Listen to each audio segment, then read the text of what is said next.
Anak-anak adalah imunitasku. Dari merekalah aku punya alasan untuk memperjuangkan hidup ini.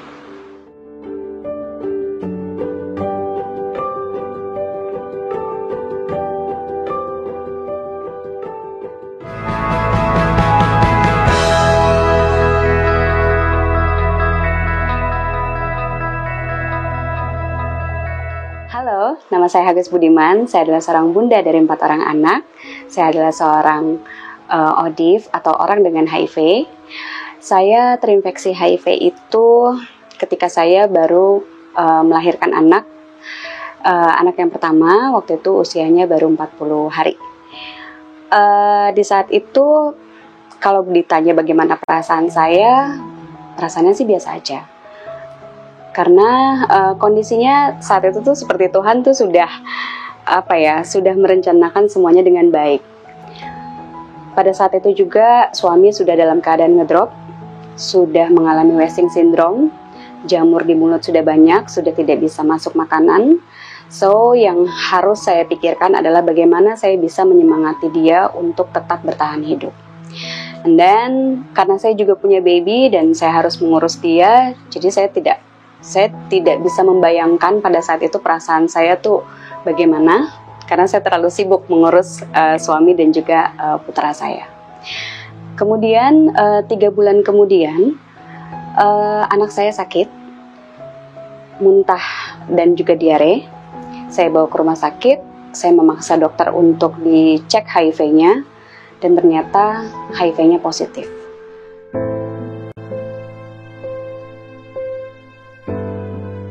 Di situ saya kaget setengah mati karena saya tidak bisa membayangkan bagaimana satu keluarga ini kok bisa terinfeksi HIV dan pasti bentar lagi kami ini akan mati semua nih gitu. Satu generasi ini akan hilang. Dan 5 bulan kemudian dari saat saya terinfeksi itu, suami saya meninggal.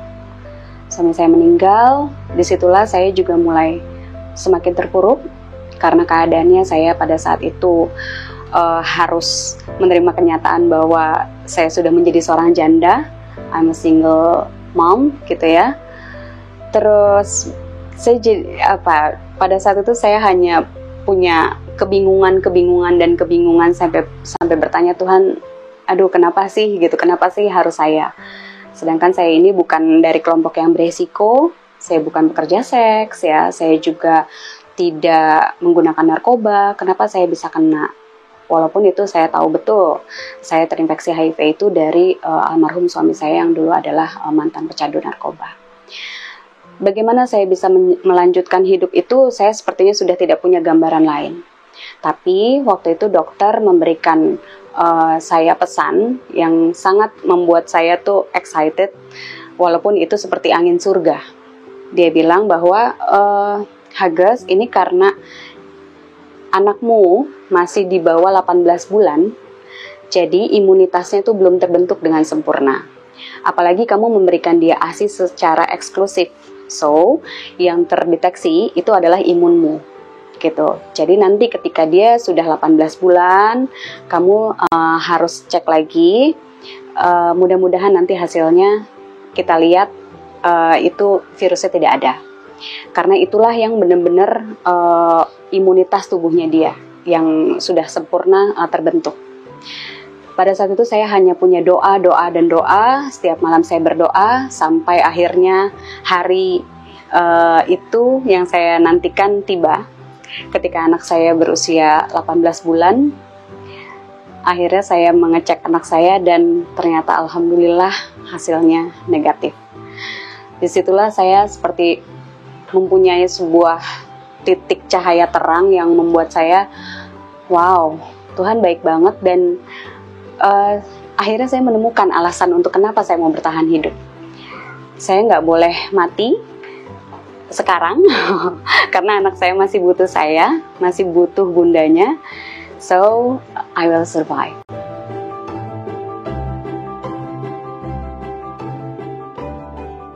Setelah saya melihat bahwa anak saya ini sepertinya memang sangat membutuhkan semangat juang dari ibunya, akhirnya saya memutuskan untuk oke, saya harus bekerja lagi, saya harus melanjutkan hidup.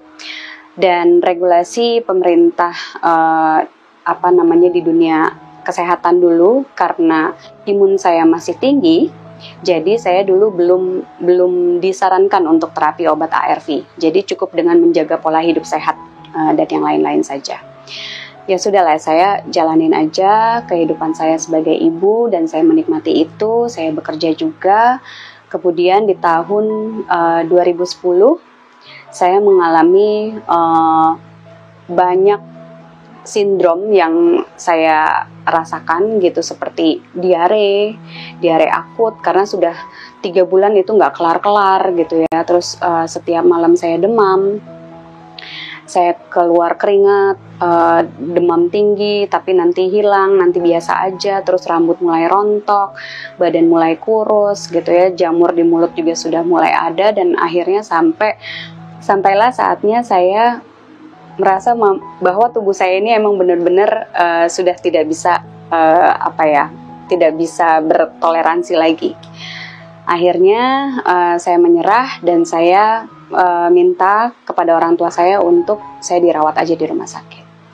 Ketika saya masuk ke rumah sakit, ternyata pada saat itu dokter bilang bahwa imunitas saya, angkanya itu atau CD4 saya itu masih tinggi, lumayan ya, masih 300 something lah. Cuma jumlah virus saya ini sudah cukup banyak juga di dalam tubuh saya, sehingga itulah yang membuat beberapa penyakit itu masuk ke dalam tubuh saya. Dan dokter juga dulu sudah menyatakan bahwa saya sudah ada di dalam fase HIV stadium 3. Di situ saya ketika dirawat, saya merasa seperti ada di medan perang, di mana satu bangsal itu semuanya terinfeksi HIV, kanan, kiri, depan, semuanya itu terinfeksi HIV, dan satu persatu setiap harinya itu ada aja yang meninggal. Dan itu sempat membuat saya sedikit stres, bahkan sudah sedikit depresi juga gitu ya. Karena satu persatu itu nanti yang kiri meninggal, terus besokannya yang kanan, yang ini sudah ada lagi, besokannya lagi yang depan saya meninggal juga. Saya seperti ada di sebuah medan perang yang saya nggak punya senjata, saya nggak punya apa-apa, tapi Tuhan menaruh saya di situ. Ini untuk apa gitu? Saya tahu betul bahwa Tuhan pasti punya maksud untuk saya, memberikan posisi saya ada di sebuah medan perang itu tanpa saya punya senjata, tanpa saya bisa memegang senjata. Itu rasanya tuh seperti kenapa sih nggak tembak mati aja sekalian gitu. Tapi ya Tuhan akhirnya mau saya bekerja, mau saya berpikir, mau saya lebih bermanfaat buat orang lain. Di situ saya berdoa juga sama Tuhan, Tuhan kalau saya dikasih kesempatan hidup kedua, saya mungkin mau hidup saya itu lebih bermanfaat buat orang lain. Karena apa? Saya melihat semangat juang dari teman-teman dari LSM dulu, yang ketika kami dalam keadaan terpapar, semuanya sakit, semuanya dalam keadaan terbaring di rumah sakit, mereka ini dari kelompok dukungan sebaya, mereka datang untuk menyemangati kami, memberikan support, memberikan benar-benar afirmasinya yang positif gitu. Baru juga kayak begini, aku tuh dulu udah nggak tahu orang, udah nggak sadar, tapi aku bisa kok survive gitu. Kondisi kamu masih sangat bagus, saya yakin kamu pasti bisa lebih dari saya. Mereka bilang begitu. Akhirnya oke, aku harus bisa nih bangkit gitu. Dan akhirnya saya mulai pulih, saya mulai sehat karena saya sudah mulai terapi obat ARV, walaupun efek dari ARV itu sangat luar biasa banget saya rasakan. Akhirnya saya berdoa sama Tuhan, dan Tuhan menjawab doa saya itu 1 tahun kemudian, di mana saya bertemu dengan jodoh saya yang kedua. Disitulah dia adalah seorang aktivis HIV dari tahun 2006. Dia juga sudah terinfeksi HIV dari tahun 2006 karena penggunaan zat narkoba suntik dulu.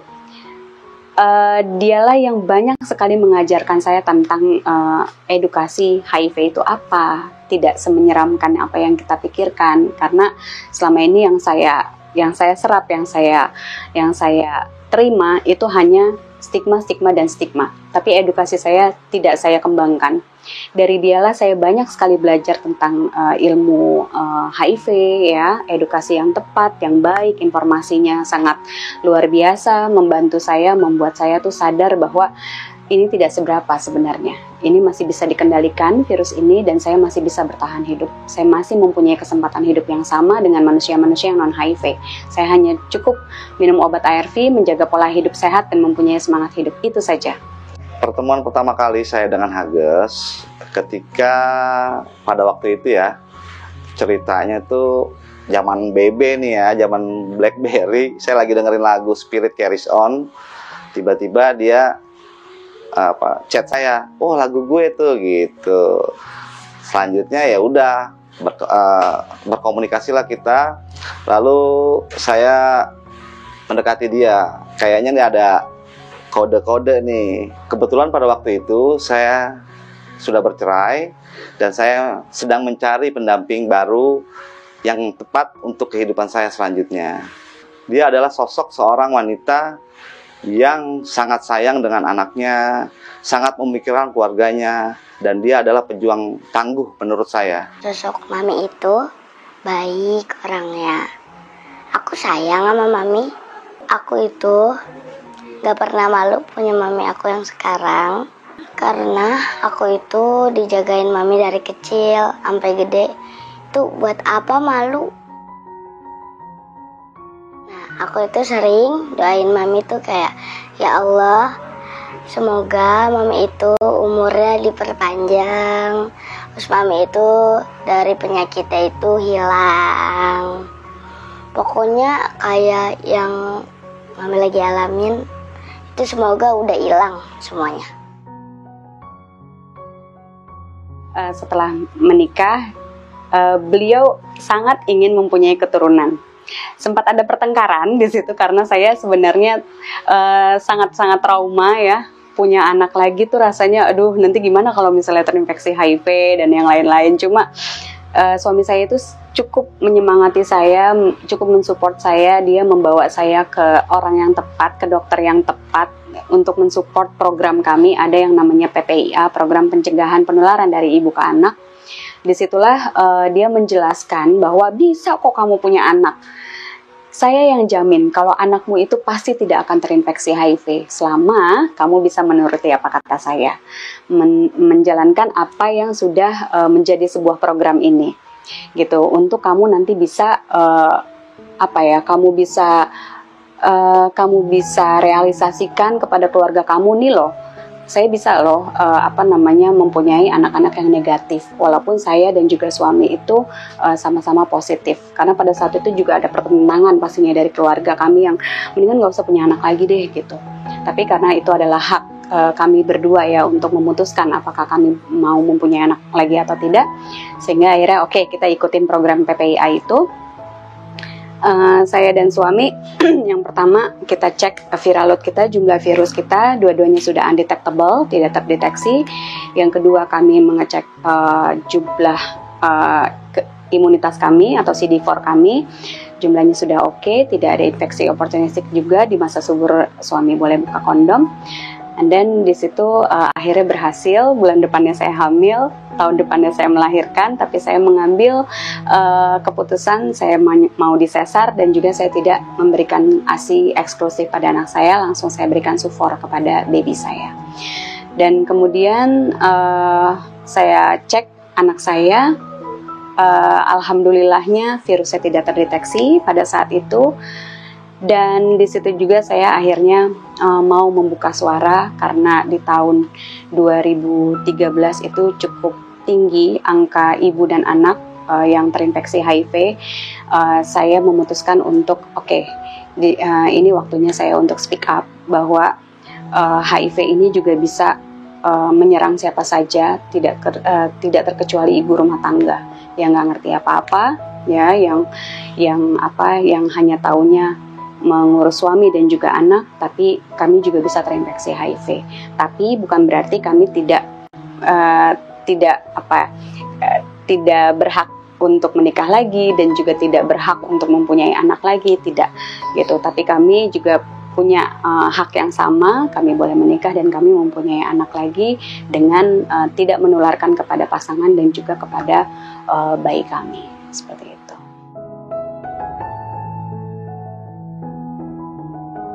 Jadi setelah aku melahirkan anak kedua tadi, kami melanjutkan peran kami sebagai orang tua karena sebelumnya saya bawa anak satu dan juga suami punya anak satu juga ya, jadi anak kami pada saat itu akhirnya 3 kami mengurus 3 anak.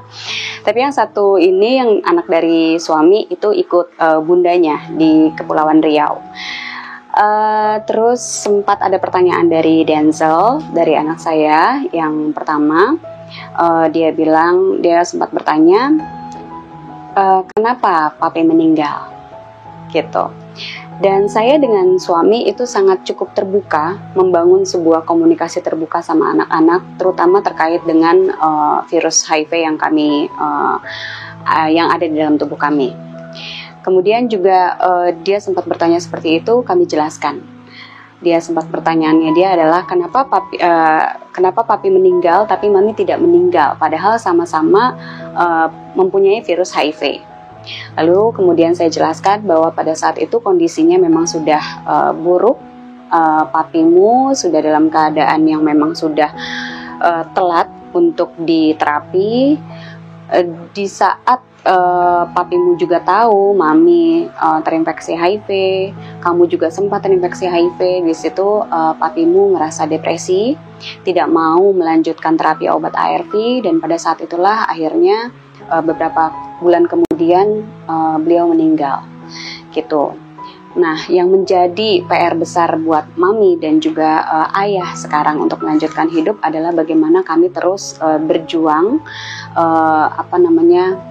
hidup dengan HIV dengan mengkonsumsi terapi obat ARV ini selama seumur hidup.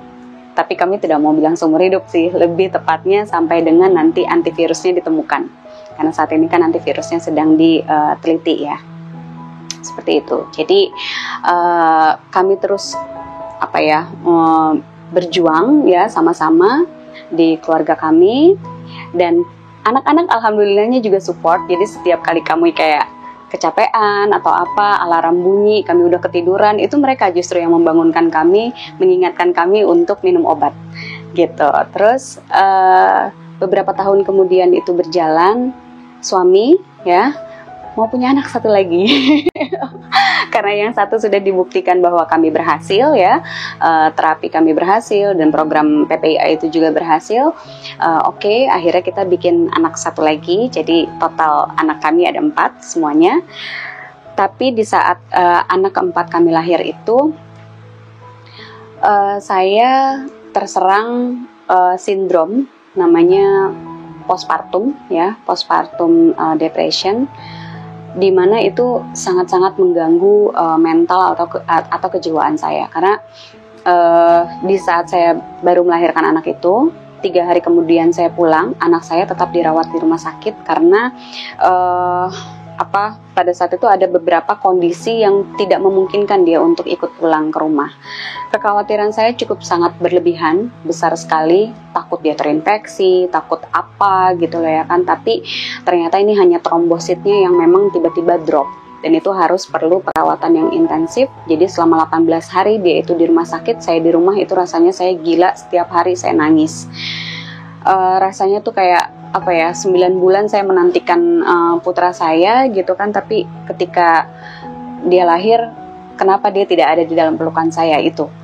Dan akhirnya 18 hari dia di sana, saya ditelepon dari rumah sakit, saya disuruh jemput anak saya, putra saya yang terakhir itu rasanya happy banget, tapi itu benar-benar membuat saya khawatir yang sangat parah banget, berlebihan banget. Dan ya itu saya sampai keserang anxiety ya, terus saya sampai kena bipolar juga gitu. Terus udah gitu juga sampai saya melihat anak saya ini lagi tidur sambil minum susu. Ini dia napas apa enggak ya? Sampai kayak begitu. Berhari-hari saya bisa di dalam kamar aja menemani dia gitu ya.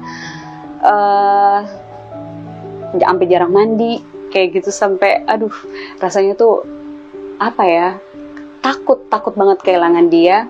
Dan saya memang merasa anak ini sepertinya ada yang beda dari kakak-kakaknya.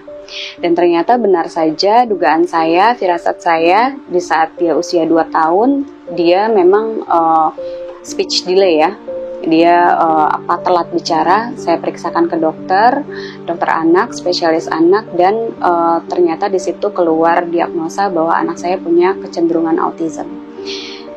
Itu membuat saya sangat sangat berpikir keras bahwa wah gila ya gitu kan, saya sudah hidup dengan HIV, kemudian saya juga punya mental disorder tadi, plus saya harus mengurus anak saya yang autism seperti ini.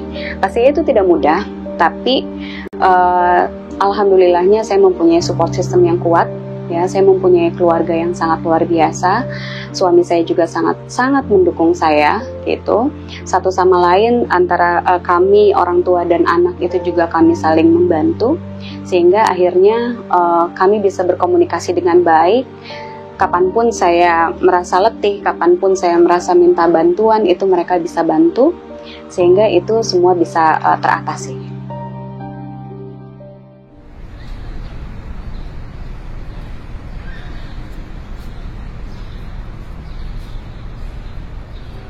Selain menjadi orang tua, saya dan suami juga mendirikan sebuah LSM. LSM ini adalah untuk penanggulangan HIV/AIDS dan juga korban nafsa di Kota Depok. Kami dirikan di tahun 2011. Itu bertepatan juga dengan tahun dimana kami menikah juga. Di situ kami banyak sekali belajar, banyak sekali melihat, banyak sekali teman-teman orang dengan HIV itu mendapatkan perlakuan stigma dan juga diskriminasi. Kami tidak dimanusiakan, ya. Kami juga sama-sama berjuang bahwa kami sepertinya tidak berhak memutuskan apa yang kami inginkan, apa yang ingin kami ingin jadi apa, itu nggak boleh seolah-olah seperti itu. Seperti contohnya banyak juga perempuan-perempuan di luar sana yang HIV positif, tapi banyak yang disterilisasi paksa juga sama layanan kesehatan gitu. Nah, itulah yang membuat kita juga sepertinya ini kita harus speak up. Ya, kita harus speak up, kita harus memperjuangkan hak kita ya sebagai ibu, sebagai bunda gitu ya, bahwa kita mempunyai hak yang sama walaupun kita HIV positif. Nah, dari perjalanan kehidupan saya yang cukup panjang tadi itu, saya melihat bahwa ternyata kehidupan saya dan suami ini tidak sia-sia. Alhamdulillah banyak sekali teman-teman yang bisa kami bantu. Kita berdayakan juga di sini. Kita bantu dari mulai support mereka punya psikologisnya, terus begitu psikososialnya, terus setelah itu juga setelah rasa percaya dirinya mereka sudah oke, kemudian mereka bisa berdaya lagi, mereka bisa bekerja lagi seperti semula. Setelah itu kami lepas. Dengan melihat teman-teman yang sudah berdaya, kami pun juga ikut bahagia. Nah, dari perjalanan panjang itulah kami juga berpesan kepada masyarakat semua di luar sana bahwa menjadi seorang ODIF itu bukan akhir dari segalanya. Menjadi seorang ODIF tidak akan mengurangi nilai kita sebagai manusia. Yang akan berkurang nilainya adalah ketika kita tidak bisa memanusiakan manusia. Nah, dari sinilah kita bisa belajar bahwa ayo kita sama-sama saling merangkul untuk bisa bagaimana kita mempunyai kesetaraan yang sama. Dan untuk para bunda yang di luar sana yang masih kita sama-sama berjuang, apapun masalah kalian, apapun perjuangan kalian, saya percaya bahwa Tuhan kita lebih besar daripada masalah kita. Sehingga percayalah bahwa semua masalah itu pasti ada solusinya. Terus semangat, karena kita adalah bunda-bunda yang hebat. pesan untuk anak-anakku sekalian semuanya, anak-anak Mami, Cinta, Dansel, Luna, dan juga Elang. Kalian semua adalah anak-anak yang hebat. Just remember who you are. Kalian adalah anak-anak yang kuat karena kalian mempunyai ibu yang kuat. Lihatlah bagaimana perjuangan Mami. Kalian tahu kalian adalah saksi hidup bagaimana Mami dan juga ayahmu ini berjuang untuk terus setiap hari mempertahankan kehidupan kita dengan kita mengkonsumsi obat ARV, dan sebenarnya itu memang tidak mudah juga, tapi kami tetap mau berjuang untuk kalian. Maka hargailah kehidupan kalian, sama seperti kalian melihat bagaimana Mami menghargai kehidupan ini demi untuk melihat kalian tumbuh besar. Bagaimana cita-cita Mami selalu dari dulu adalah doa Mami. Mami ingin sekali melihat kalian itu bertumbuh dan bertumbuh sampai kami bisa menjadi kayak kakek nenek, kemudian kami nanti bisa menggendong cucu, kami menua dan juga mati bersama. Dengan itu, teruskan perjuangan Mami dan juga Ayah untuk kalian tetap memanusiakan manusia. Bagi saya, setiap hari adalah peringatan Hari AIDS Dunia. Pesan saya untuk masyarakat, mari kita beraksi, bukan mendiskriminasi. Cegah HIV, lindungi diri dan keluarga, because your life is very precious.